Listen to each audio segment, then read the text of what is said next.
And we are back with another season of the Business Talk Library on RETV. Let's go.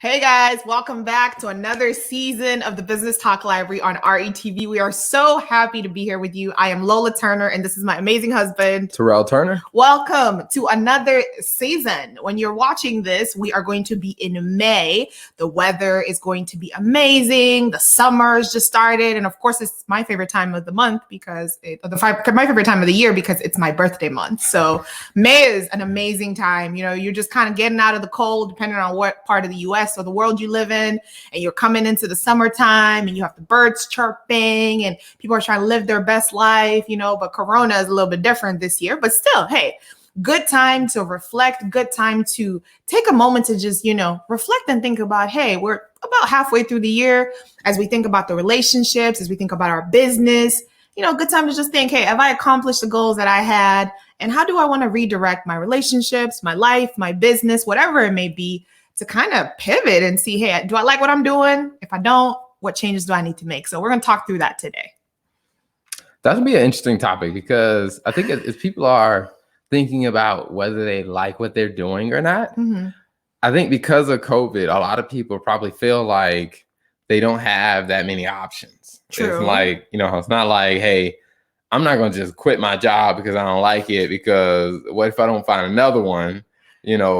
Yeah. Some people feel like, they aren't hiring as much, or, hey, I don't want to make any drastic changes because we don't know what's going on. So it'll be interesting to see how people navigate that. I agree, and I think I have quite a few friends that are in the process of transitioning jobs, or they were laid off last year as a result of COVID. And for me, honestly, I've seen it's really given people the opportunity to reflect on, do I really want to continue doing what I was doing anyways, right? And I think for me personally, like, when you go through the process of like, all right, we're on lockdown, you can't go anywhere, you can't do anything, you really start to think about what the priorities are and like what's important. So for me, that has been my takeaway throughout this process of, do I really want to spend the rest of my 4 or 5 years, whatever time it is, the rest of my life? A lot of people will say doing what it is that I was doing before COVID, because a lot of times, like Terrell said, like you're on shutdown, you're on lockdown. There's really not a lot going on. So and hopefully the rest of your life is longer than 4 to 5 years. What I meant was like, from a career span, because like sometimes, people switch jobs every 2, 3, 4 years. Okay. That's what I mean. Not that like, you're going to be dead in 4 years. That's not what I'm saying. Okay. All right. But, because people go through different phases as you're evolving and as you grow personally. The things you enjoyed 4 years ago, you may not enjoy now. That's all I'm trying to say. Yeah, I mean, I think, I'm going to play a little bit of the devil's advocate. Here we on go. This one. All right, let's do it. Because one of the things that I see a lot of times, like when traumatic things happen, a lot of people are like, you know what? Oh, this is a sign. Let me make a different decision. Yeah. And sometimes a traumatic situation is not the best time to be making changes, because I feel like you can be so wrapped up in your emotions of the moment that you really aren't making a sober decision. It's just kind of like a person who decides to get married while they're drunk. It's that's not good. That's not a good. I mean, for a decision like that, you probably want to wait until you sober up and then come to the conclusion. Right. And I agree with that in that example. But I would say, I guess, to play the other side of the card, I think we've been in COVID now, the COVID quote unquote lockdown, quote unquote shutdown, for a whole year now. It's been a year. So for me, the way that I look at it, at least, is, I don't know if everybody's like this, and I fell in the same boat where it took me some time to kind of get to reevaluate some things that were going on. Like, hey, do I really want to do this? Do I really want to work in the business full time? Like, what do I really want to do? I didn't get there right away, but I think what COVID at least provided me with was the opportunity to be like, okay, if this is my day-to-day, every single day, how do I feel about this? Like, is this really what I want to do? Right. And I realized, like, all right, like working a 9 to 5 for somebody else is not what I want my everyday to be. I would much rather do it for myself. And I think that's probably where I agree that short-term or long-term lasting decisions made in a short period of time are not necessarily the best. But I think this COVID situation doesn't necessarily apply because you've had a whole year. Now, if you made a decision, hey, I want to go start a business, in April when you got laid off, like I actually know quite a few people that I've connected with on LinkedIn that have now become my friends who got laid off, started businesses, and a year later, they're doing really well. Now, what? Wait, okay, hold on. That's subjective. Okay, they're doing okay. Like they're making their way through. I'm not saying that they're not doing well. It's just like when I talk to people and someone's like, they got laid off, they just started doing something new. They started a business and the business is doing well. And I'm like, that still doesn't mean that you should stay the business owner route, because I had an interview yesterday with a lady that wrote a book called Exit Rich. Mm-hmm. And one of the things that her and I talked about is like, all things do come to an end. Like when it comes down to starting a business, some people look at it like, oh, I'm gonna have this business forever. Like, no, you need an exit plan for that business, because that business is going to go through cycles. I mean, we don't live in a time now where, hey, you start a super successful business and you just keep it for the rest of your life. I mean, because even look at the way we do our jobs. Like, we don't keep a job for the rest of our life. True. And the reality of it is that even if you have a successful business, you're either going to have to transform that business, or you're going to have to sell that business, start something new. Because I talk to people all the time who started a business, they ran it very successfully, and then they sold the business. And now they're looking at their next opportunity, or they're on their second or their third opportunity, because I don't think people are really prepared for the exit. So sometimes people start a business out of necessity, which is great. Because even like when I talk to, like, I do like some of the classes where I teach entrepreneurs, and people are like, oh, I started making natural soap and natural hair care. Yeah. And one of the things I was like, that's great. But let me ask you this. Do you see yourself doing this for like the rest of your life? Yeah. And a lot of times their answer is no, I see myself doing it now. And I'm like, let's do what we need to do to make the business healthy and strong for now. But let's also start thinking about, what's your exit plan? Like, what are you going to do after this? That's a really good point. I've actually never thought about it that way. In the sense of, just like your career, just like the tenure of your career, the fact that, hey, people are changing career, not necessarily careers, but they're changing jobs every couple of years. You have to think about your business the same way. And I personally didn't think about it that way, because I'm like, if you just love what you do, like, aren't you just going to do it forever? But would I really want to continue to manage properties at the level we're managing it now? Probably not. I would ideally hope to be able to grow it to the point where someone else is doing that and we can focus on the big picture.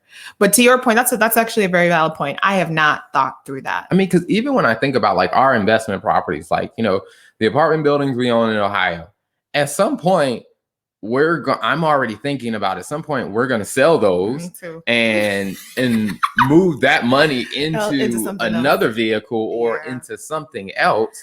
Because I'm like, my plan isn't, hey, we bought these, we're just going to hold them for the rest of life, because, build the wear and tear on buildings change, the value of it changes.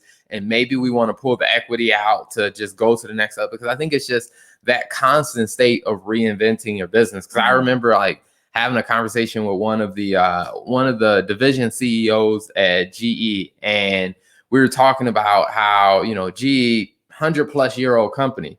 But he was like, if we don't figure out how to reinvent ourselves, we aren't going to make it to, 150. It was like, the business is going to die before then.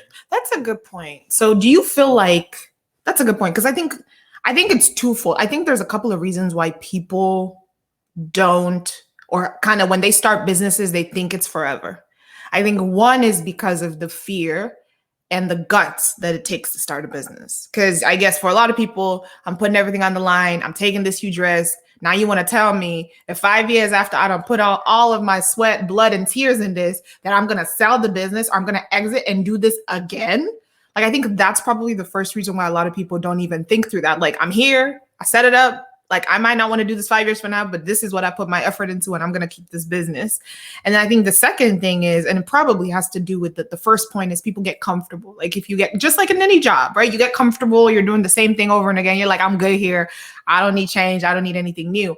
Do you feel like you had a better respect for that, or you recognize that more, like the whole aspect of, hey, I'm not going to be doing this forever, when you started your own business full time? Did you feel like you had a more of appreciation for that? I didn't fully grasp it until, like I said, I had done literally like over 250 interviews with other business owners. Mm-hmm. And in talking to so many of them, it's one of those things that dawned on me, like, yo, I know you started this business, but you may not do this business forever. And what was it about those conversations? Was it something they said? Did they just seem like, some people seem like, hey, I've been doing this, but they didn't really seem happy? Like, what was the recurring factor? I think some of it was talking to people who had sold their business. Mm. And they talked about being able to exit in a profitable way. Like, I had a conversation with a lady in Australia, and she was saying that, you know, she always wanted to live in the south of France. And so she built her business up in a way, and she was able to sell it profitably. You know, her and her husband, they moved to the south of France and lived there for a while. She got a little bored with that and said she wanted to go back and start another business. So she started another business, but it wasn't the exact same business. Mm-hmm. It was a similar but different angle to the second business she started. And one of the things that she said that really dawned on me is, you know what, even when it's your business, mm-hmm. at some point you might get bored. And at some point you may realize that, hey, you know what, you develop a skill that's a little bit better. Mm-hmm. Because I think about, like, most of the companies that we see today, you know, the way they started is not how they are now. Like, I'll go back to the example of General Electric.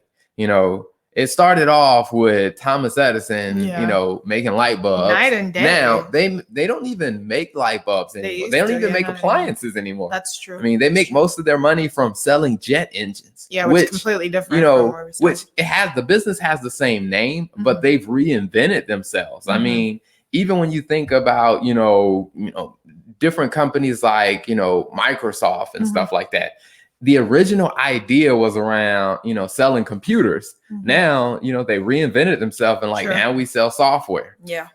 It used to be software you had to buy on a disk, download on the computer. Now they sell, you know, they do web-based services. Mm-hmm. So now all the people who want to do development and coding, you can code in, I think it's called Azure or whatever. Mm-hmm. But I think it's just that constant where, if you're a business owner, you have to think about, hey, or prepare yourself, mm-hmm. that at some point, just like parents do, at some point, this baby is going to grow up and move out of my house. Right. No. So I think if you think about your business that way, at some point, this baby is going to grow up and it needs to take wings of its own, because if you try to hold on to it, chances are you probably aren't going to be the one to help it go to the level that it needs to go to. That's a really good point. And I think one of the things that I think about, and that's something that we've been in the process of doing more of, is really setting up systems and processes to allow us to be able to scale and eventually bring more people on, but not just bring more people on, but also eventually when we go to sell it, we actually have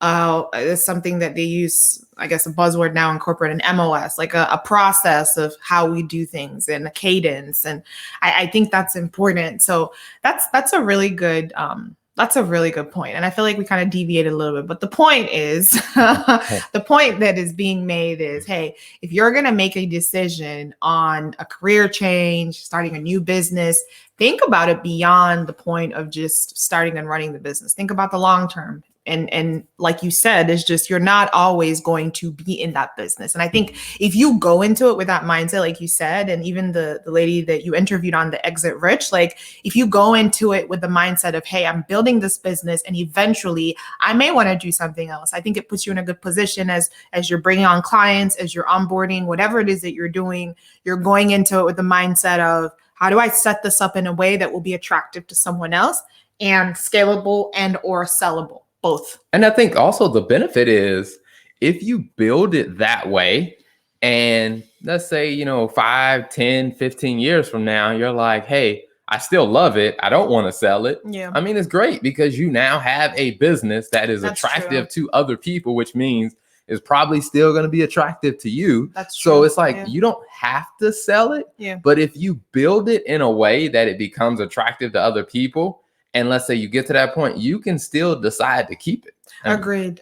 And I also think for even for people that are in a career, I always tell people, like, one of those things that I learned from some early mentors is whenever I would go into a job, pretty much they told me this job should be to help you get to the next step or get to the ultimate goal of where you want to go. Mm-hmm. So don't go into any job like thinking like, hey, I've arrived, I've made it, I'm going to hang out here forever, because those are the people that tend to either get laid off or either the role changes and they become unhappy because the company, in a sense, has taken away the thing that they loved or the thing that they thought they were going to hold on to forever, because the company's going to have to evolve, which means the jobs within the company are going to evolve. So I always tell people is the same way you would build a business with the exit in mind. It's when you go into a new job or a new role, it's thinking about, hey,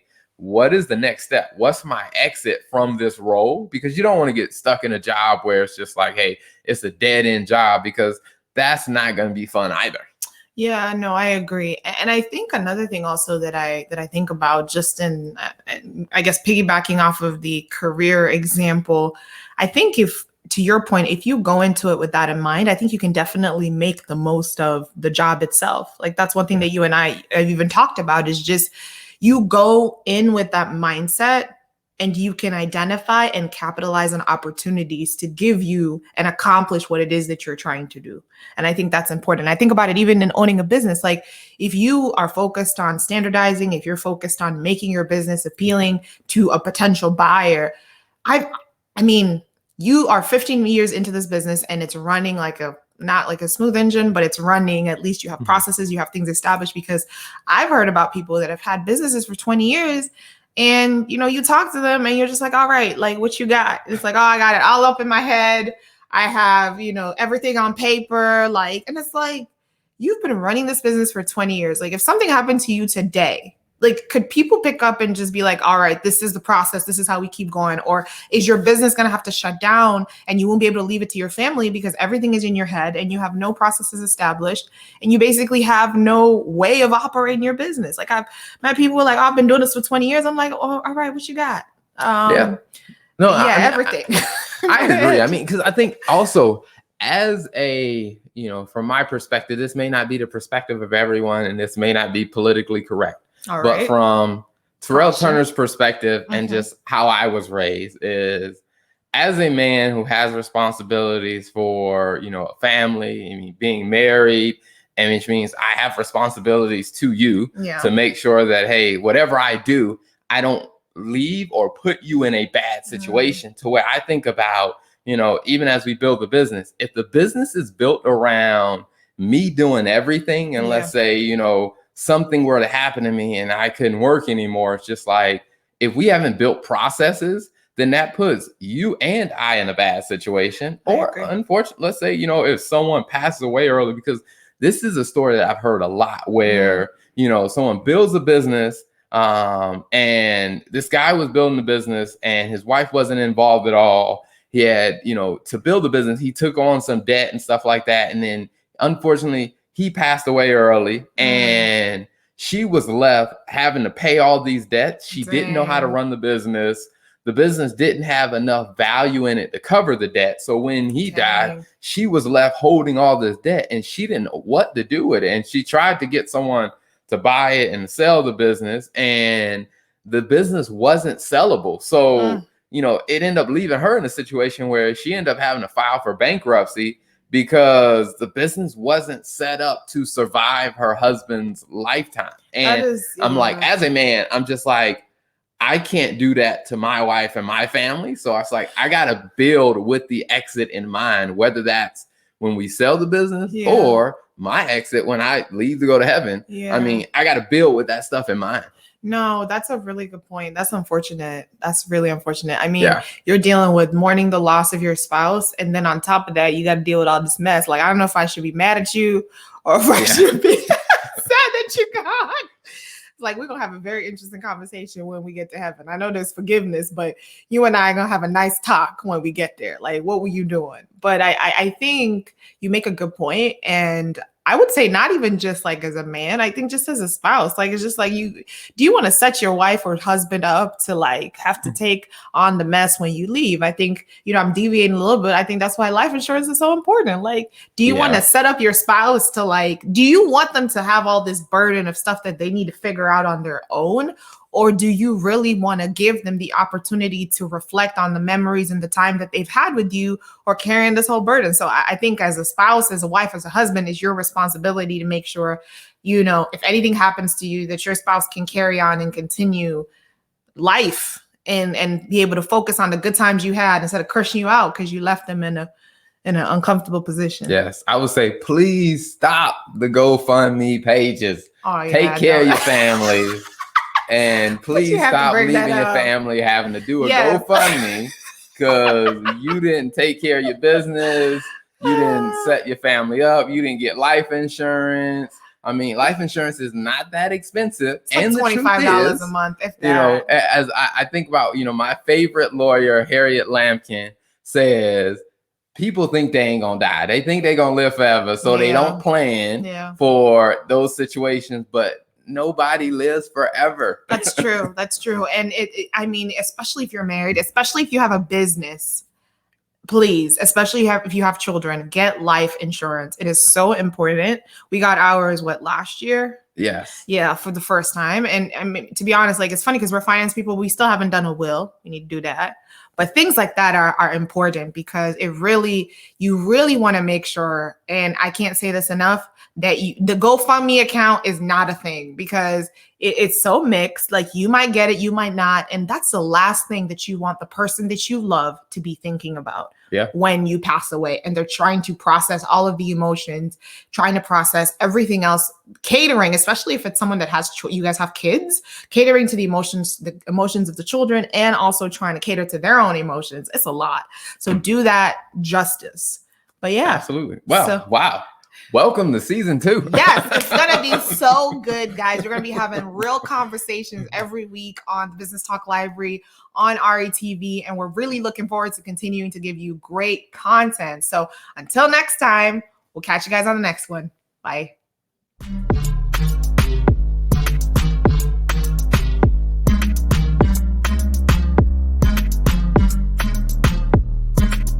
If you'd like to see more of the Business Talk Library, be sure to watch us every week on Tuesday nights at 6 p.m.